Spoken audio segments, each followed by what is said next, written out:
Today, I'm so very excited and really happy to do a second interview with Toroa Aperahama. Toroa is Maori elder, traditional Maori kava, a kai whakairo, a traditional storyteller, Manu Korero, and Kai HAKA, so he is teaching HAKA. And he is public speaker and TED Talk speaker. Hello, Toroa. Nice to see you again. Kia ora, Kathrin. Thank you for having me. Kia ora, everybody who watches this. Thank Yes, it is always such a pleasure and inspiring to talk with you. And today we want to talk about the Unseen World retreat. What is new in your program? And so, Toroa, what do you describe as unseen world? Oh, it first started me thinking when I kept getting approached by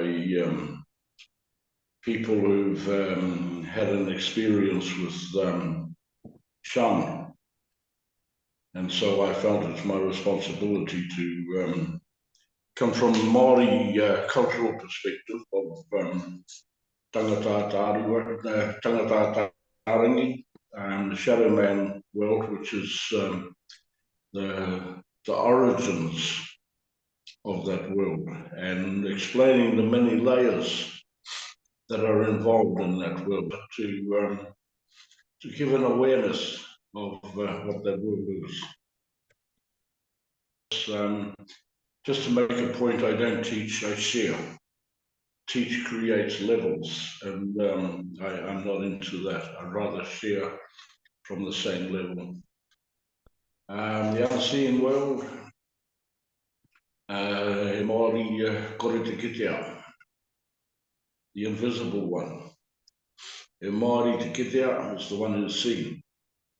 And the unseen world is very much mistaken for the supernatural world. But that came from when Christianity came to my people, to my culture. But that's when the hell and the demons, etc., appeared in my culture. Before Christianity, we didn't have any of those. We have many worlds that we're living in at the same time.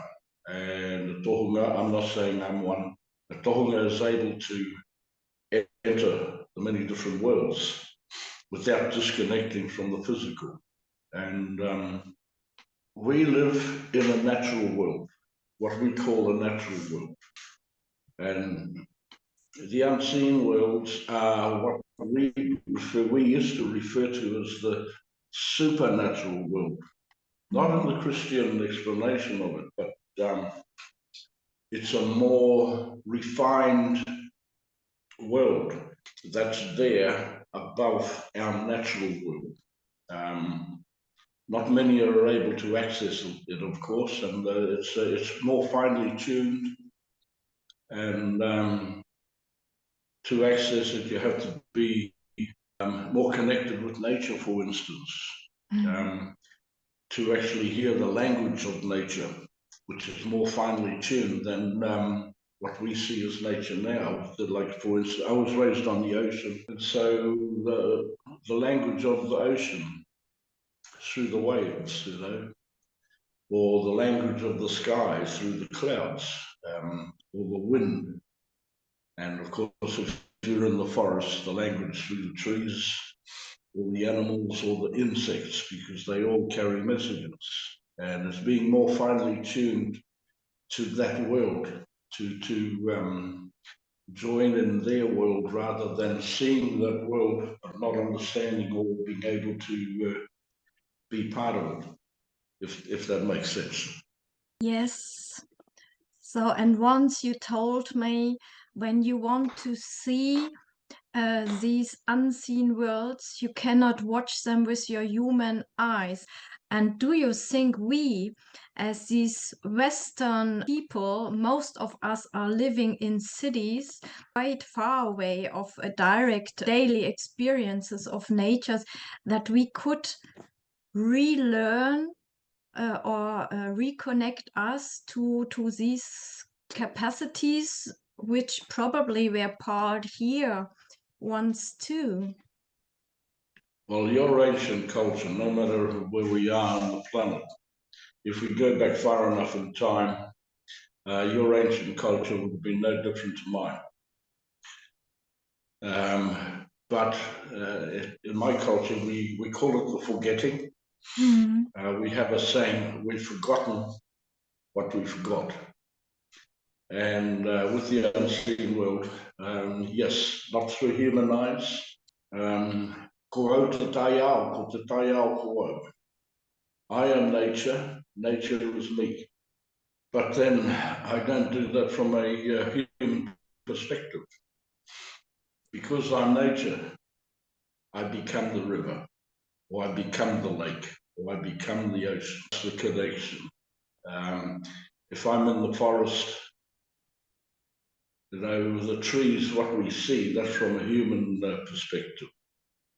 If I want to enter into becoming the tree, the communication is directly beneath my feet, through the roots of the forest. Through my meditations, that's how one will be able to share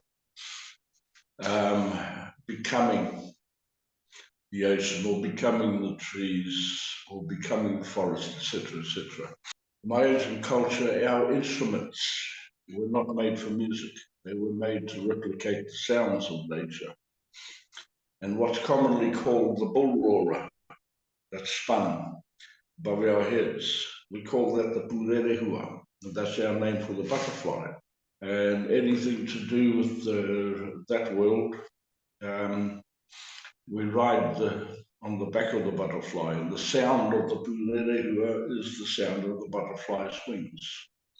And so we're able to connect with that world a lot easier because the sound takes us in.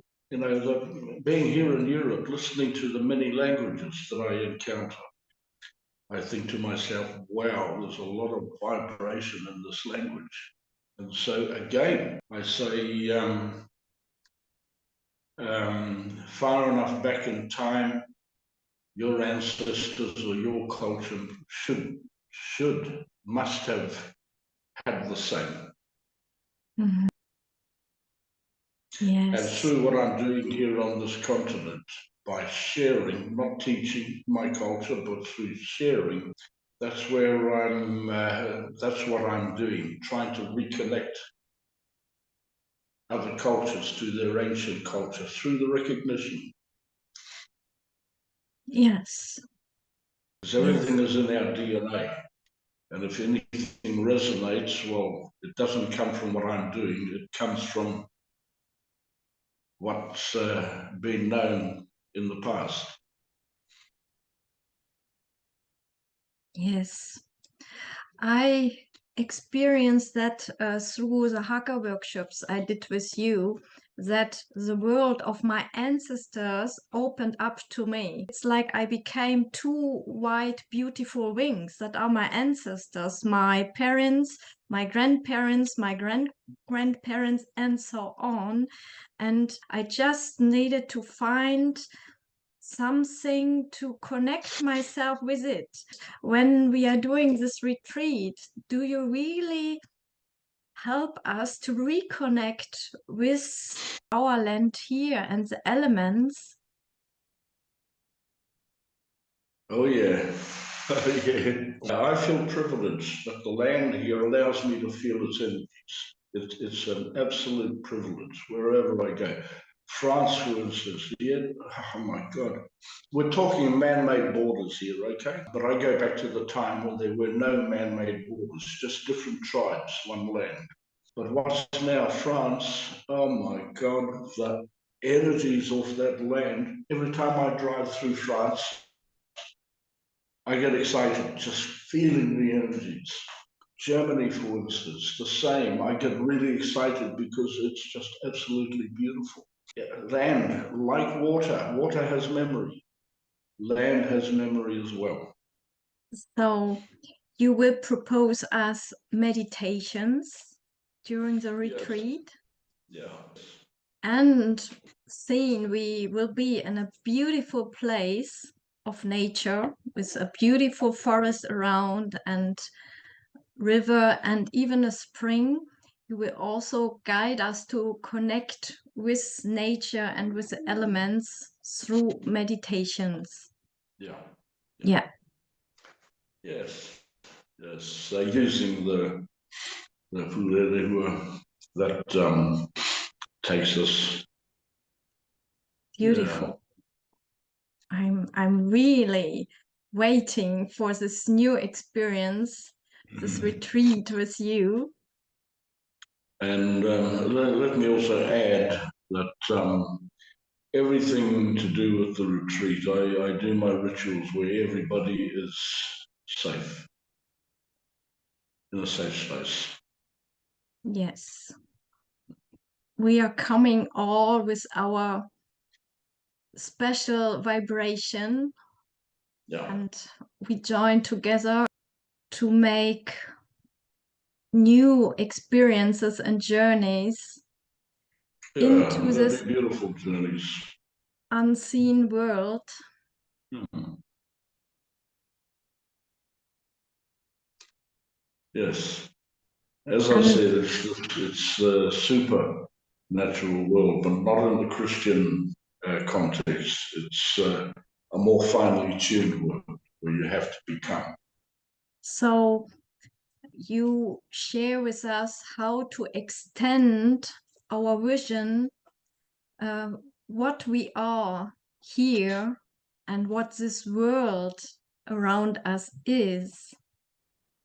Yes, as you know, there are many different layers in this world, and I will explain them all. This world is not just the love and light and healing. You know, the awareness must be made that there are the many different layers because it covers a broad range of different worlds or different purposes. You know, whether it's for healing or whether it's for reconnection, recognition. In my culture, the light is not the only. The light can't exist without the dark. And we say we're a people who come from the darkness because our creation story doesn't start at the moment of birth, it starts at the moment of conception. And so that's our journey through the long night. And it's what we call mutunakori, the eternity symbol. And the bottom is our journey through the darkness. And when we reach the first crossover, that's the moment of birth where the light appears to give balance to the darkness. And then we start our journey in the light. And then we return to the darkness to begin to continue our eternal cycle. And so everything to do with our existence is based on balance. Everything has balance. Now, pain can't exist without relief and joy, for instance. You know? And as I said, instead of letting things go round and around in circles, we must embrace them, whether they're pain or joy, so that it has the path to follow. Yes. One of the abilities we've lost because of sound. You know, sound can move mountains. And those who are connected will see what's in the silence, because silence is the loudest sound in our existence. Yes. But we must change our way of thinking. First, and then to incorporated into this material world, I would say. These new understandings, because what I see, many people are looking for new orientation in these days.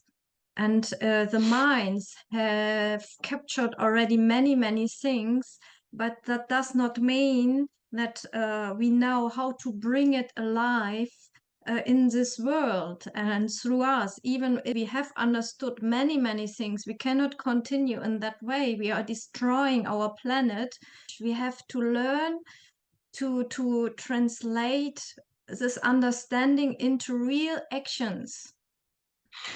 Yes, that's a major topic at the moment. Yes. So awareness is the keyword for us, and how you say to change our way of thinking, our visions, who we are, what we are, and what this world is. Yes, and that's to come, like I said, we must change the paradigm now. Is to come out of one-dimensional existence to how we were once before, multi-dimensional, to actually see what's in front of us and behind us and above us and below us, all at the same time. And that is a big invitation you propose us in this retreat, the unseen world, that we can step out of this one-dimensional vision about ourselves in this world and to feel and see it all together again. Yes, I often tell people over here if they take a walk in the forest, and I tell them before you enter the forest, just stand on the edge of the forest and look. If it's a calm day, there's no movement at all in the trees, for instance, everything is still. Just stand there, and eventually, I guarantee it, eventually, one tree, the whole tree, the leaves will be shaking. See, and that tree recognizes your energy, and it's acknowledging, it sees you, not from where the tree is standing, but through under your feet, through the roots. And that's moving out of a one-dimensional existence to be able to become the forest, for instance. Yes. The only reason it's called unseen is that we've lost the ability, in this existence we have today as a human. We only see the one-dimensional. Whereas once we are able to get ourselves out of the cloak and into our wairua, well, then we're able to see the many different worlds. They are just there. Yes. But we've lost the ability to see them. For anybody watching, it might seem that I've been asked, how, and because it's how I was raised by my grandmother and and my elders, that from birth. So to me, what I talk about is natural to me. I don't mean the natural world, but the natural abilities. That's how I was raised. So it just is. It's because to me, it's so simple. But we've lost the simpleness of it because we keep asking questions. And the other thing that you mentioned earlier on about obstacles, everything has a balance, as I said.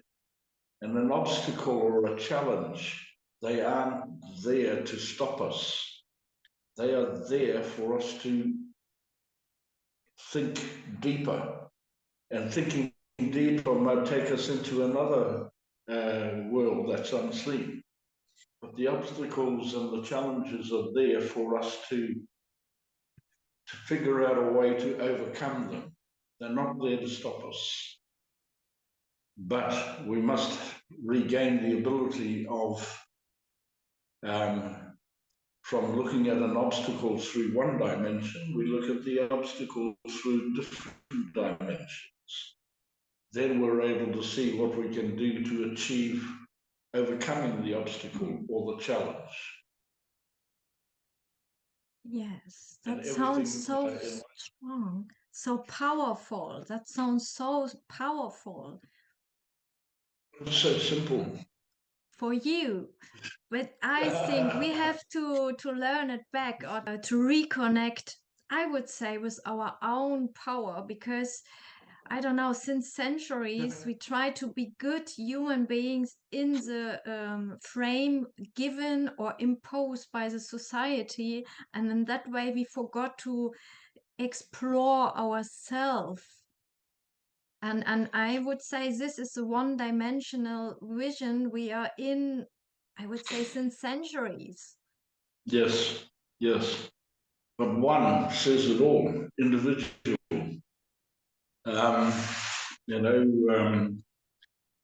For instance, in my culture, you have one person. That one person belongs to one family. That one family belongs to a whole group of families. And so that one whole group of families becomes one community. And that one community becomes one tribe. And so even though you're seeing one tribe, you're actually seeing many individuals who make up the one. And that's what we've lost today. We've all become individuals in our own little bubble, and we're not connecting with the rest, the communities, the tribes. Whereas with my culture, we're still a very tribal race. I grew up in a tribe, and of course, every elder was my grandmother or my grandfather. Every child to them was their mokopuna, their grandchild. Every adult was my uncle or auntie or mother or father. All us children were their children, and every child was my brother or sister or cousin. And so all the ones make up one.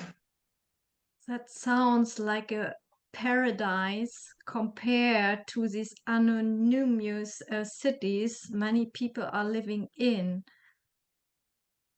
And we can recreate to live in this dream. And also because my dream was to live in harmony and love with the people. And in contact with you, I realized this is not just a dream. This is for me how it is meant to be, for us, with us, and that life can be so much more richer than what we think when we are stuck in this daily routine, in this Western society, in these cities. And that is such a treasure for me, to listening to you, to talk with you, and yes, and also all the sharings you propose us, they are so precious. And I really, thank you. Of course. And I'm also glad and happy for everybody who joins us for this magical week in Brittany, really to power the same force, and we all together we go forward. Yes. It's starting with the carving workshop, the Freude. Yeah. That's when we'll start going into more awareness or consciousness. And then from there, and I do it in our traditional way, and explaining throughout, as you said, a bone spends its entire existence supporting life unseen, and the honor for me as a traditional carver, I give that bone a new life, a new beginning, being admired for its beauty on the outside. And so you're connecting as, again, the unseen world with the seen world. And that will be the start of the retreat, and then into the unseen world, of course, and you'd be more prepared. It's not as though you're going into the unseen world, what we say, cold. You've actually more, the awareness is there. And then into the HAKA is to the more the energies, reading, getting used to the energies that you can produce. And what I do is show how to refocus any energies into positive. But from the start of from the carving workshop right through to the end of the HAKA workshop, we created tribal atmosphere. And again, like I said, many individuals become one. Yes, and everybody is invited. So Of course. that is also a beauty that we do not judge the expression. It's just the energy what is important, and energy can have or present itself in very different forms. And I also, in my HAKA workshops, I put healing energies into them. Yes, yes. Yeah. Yeah. Beautiful, beautiful. Toroa, I thank you so very much for your time, to all your sharings. Each time they are so inspiring and precious. And I could listen to you for hours and days and weeks. And I'm so proud and happy that you asked me to organize this beautiful magical week in Brittany, and it is a beautiful place, and I'm really so joyfully looking forward to this magical week with you. Yeah. Beautiful. Yes.